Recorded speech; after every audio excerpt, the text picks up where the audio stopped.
Delhi police ने आज राष्ट्रीय गीत वंदे मातरम के 150 वर्ष पूरे होने का स्मरण बड़े गर्व, उत्साह और देशभक्ति की भावना के साथ किया।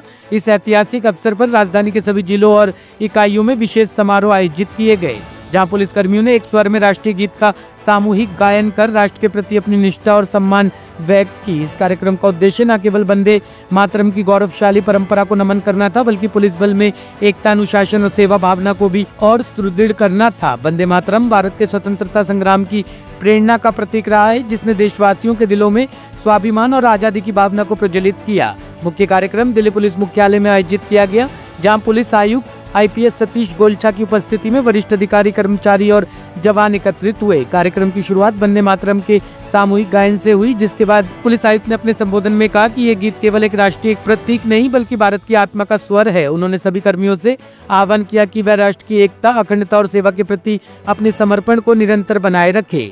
इसके अलावा दिल्ली पुलिस की विभिन्न इकाइयों जैसे कि traffic police, crime branch, special cell और जिला थानों में भी विशेष सभाएं आयोजित की गई। कई स्कूलों और नागरिक संगठनों ने भी इन आयोजनों में भाग लेकर पुलिस बल के साथ देशभक्ति की भावना साझा की। इस अवसर पर पुलिसकर्मियों ने वंदे मातरम के ऐतिहासिक महत्व और मातृभूमि के प्रति अपने कर्तव्य पर चर्चा की। समारोह के दौरान पुलिस बैंड द्वारा राष्ट्रभक्ति गीतों की प्रस्तुति दी गई, जिसने वातावरण को और अधिक प्रेरणादायक बना दिया। पूर्वी दिल्ली के खिचड़ीपुर इलाके में doctor Ambedkar school of specialised excellence का नाम बदलकर CM श्री रखने के फैसले के बाद राजनीतिक और सामाजिक हलचल बढ़ गई है। इस निर्णय के खिलाफ कोंडली विधानसभा के आप विधायक कुलदीप कुमार ने अपने कार्यकर्ताओं के साथ विरोध प्रदर्शन किया। विधायक ने स्कूल के मुख्य गेट पर चढ़कर जोरदार नारेबाजी की और डॉक्टर भीमराव अंबेडकर के नाम पर पोस्टर लगाकर अपना विरोध दर्ज कराया। कुलदीप कुमार ने कहा कि स्कूल का नाम बदलना न केवल संविधान निर्माता डॉक्टर भीमराव के सम्मान का अपमान है, बल्कि दलित समाज की भावनाओं पर भी गहरी चोट है। उन्होंने स्पष्ट किया कि जहां भी इस तरह के स्कूलों का नाम बदलने का प्रयास किया जाएगा, वहां वे बाबा साहब के नाम का बोर्ड लगाने की पहल करेंगे। उनका ये भी कहना था कि भाजपा सरकार लगातार ऐसी कार्रवाई कर रही है जो दलित समाज के अधिकारों और सम्मान के खिलाफ है। दिल्ली की मुख्यमंत्री क्रेडिट चोरी करते करते केजरीवाल जी का क्रेडिट चोरी करते करते इतनी क्रेडिट चोर हो गई कि उन्होंने बाबा साहब अम्बेडकर का नाम ही चोरी कर लिया।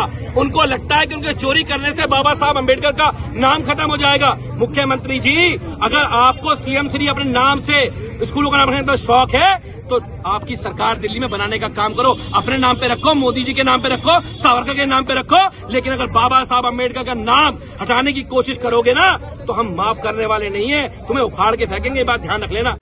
रोहिणी जिले में बेगमपुर थाने के तहत दर्ज हत्या के मामले में पुलिस ने बड़ी सफलता हासिल की है। 31 अक्टूबर की रात दिल्ली जल बोर्ड रोहिणी में सहायक अभियंता सुरेश कुमार राठी की हत्या के मामले में बंटी नामक आरोपी को गिरफ्तार किया गया। पुलिस ने आरोपी को शीघ्र गिरफ्तारी के साथ लूटी गई नकदी और गहनों की बरामदगी भी की है। पुलिस ने मामले की जांच के लिए कई टीमों का गठन किया है और मृतक के घर के पास लगे CCTV फुटेज की गहन जांच, स्थानीय निवासियों से पूछताछ और तकनीकी निगरानी के माध्यम से आरोपी तक पहुंच बनाई। जांच में आरोपी की पहचान बंटी पुत्र दीवान सिंह निवासी लखीराम पार्क, अमन बिहार, दिल्ली के रूप में हुई है। कड़ी पूछताछ के दौरान बंटी ने हत्या में अपनी संलिप्तता स्वीकार कर ली। जांच से यह भी पता चला कि आरोपी कुछ दिन पहले ही मृतक से परिचित हुआ था और उसने डकैती की योजना बनाई थी।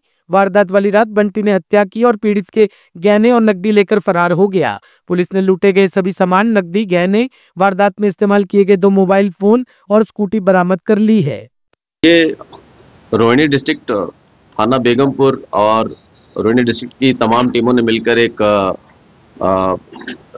अच्छा केस वर्कआउट किया है, जो काफ़ी हाईलाइट हुआ था। रिसेंटली जो है 31 की रात को एक मर्डर हुआ था। जो डिजीज था उसका नाम था सुरेश राठी, जो कि दिल्ली जल बोर्ड में असिस्टेंट इंजीनियर कार्यरत था। रोहिणी इलाके में ही पोस्टेड थे। तो इसकी इंफॉर्मेशन हमारे को जो है 3 तारीख को आई।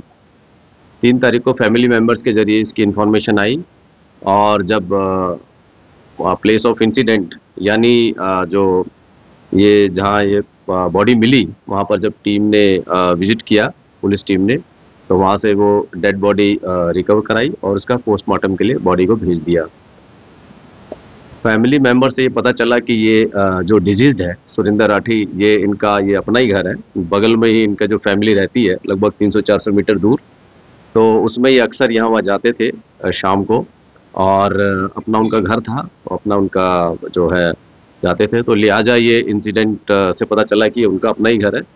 इसके सीरियसनेस को देखते हुए हमने काफ़ी टीमें बनाई, जिसमें जो हमारे लिए क्रिटिकल जो वो थे सोर्स थे, उसमें एक तो ह्यूमन इंटेलिजेंस यानी अपने बीट स्टाफ की इंफॉर्मेशन, प्लस जो अगल बगल के जो एंट्री और एग्जिट के जो सीसीटीवीज थे सोसाइटी के, और जो एरिया के सीसीटीवीज थे उनको ट्रेल किया गया। काफ़ी मेहनत हुई इसमें। काफ़ी सारे सीसीटीवी ट्रेल करने के बाद हमें कुछ क्ल्यू मिला सस्पेक्ट का, जिसमें यह पता चला कि ये जो है कोई सस्पेक्ट जो है जीरो डाउन जिसको किया गया, वो लगभग 9 बजे के करीब जो है ये 31 तारीख को एंटर हुआ है, लेकिन उसका एग्जिट मोड दिखाई नहीं दे रहा है उस गेट से। तो उसके जो सीसीटीवी को ट्रेल किया गया, तो उसकी फर्दर भी उसकी सीसीटीवी फुटेज में वो सामने आया, नज़र आया वो। उसका जब बैकवर्ड प्रीवियस डेज का जब हमने सीसीटीवी ट्रेल हमने जब उसको किया, तो पता चला कि 25 की भी रात को वो दिखा, उसमें जो डिजीज है उससे कुछ वो बातें करता हुआ नज़र आया। तो हमारा शक और गहरा हुआ कि जो 31 की रात को उसका एग्जिट नहीं दिखा है, वो डिजीज के साथ वो 31 की रात को जो है एंटर किया उसने, और 25 की रात को भी उसके साथ बातचीत उसने की है। तो सीसीटीवी फुटेज में जो है हमारे पास सस्पेक्ट का जो था, हमने जीरो डाउन किया और फिर और भी प्रीवियस ट्रेल करी, तो हमें पता चला कि 27 को भी इसकी मीटिंग हुई है। 25 और 27 और 31 की रात को ये मिले हैं। और सीसीटीवी फुटेजेस में जो है इसके स्कूटर का नंबर हमने ट्रेस किया, जिससे उसका एड्रेस वेरीफाई किया। जिस एड्रेस जो सीसीटीवी फुटेज में आया उसके आधार पे जो है एड्रेस ये बगल में जो अमन विहार थाने का उसका एड्रेस निकला, उसका नाम आया। फिर उस तरह के हमने कुछ डोजियर्स निकलवाए उस एरिए के, तो उस डोजियर्स में एक नाम पता चला कि एक बंटी नाम का एक शख्स है, जो जिस पे ऊपर पहले भी केस हैं, और उसकी डिटेल लेने के साथ ही हमने उसको टेक्निकल सर्वेलेंस यानी उसके मोबाइल के आधार पर उसके लोकेशन ट्रेस की। जब पता चला कि टेक्निकल सर्वेलेंस के दौरान कि इसके मोबाइल भी बीच में कभी स्विच ऑफ हो रहे हैं, कभी स्विच ऑन हो रहे हैं, उसकी मूवमेंट जो है नज़र आ रही है, तो शक और गहरा हुआ। और फिर फाइनली जो है, जो हमारी 9-10 टीमें इसमें लगी थी डिफरेंट उनको टास्किंग के हिसाब से, फाइनली इसको एप्रीहेंड किया गया विकासपुरी इलाके से कल जो है।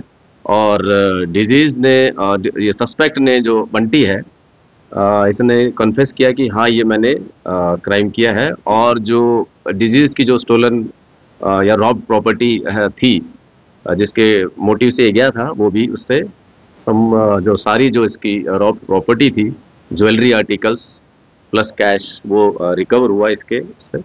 और इस तरह से ये केस हमारा वर्कआउट हुआ। ब्यूरो रिपोर्ट, टीम तफ्तीश न्यूज।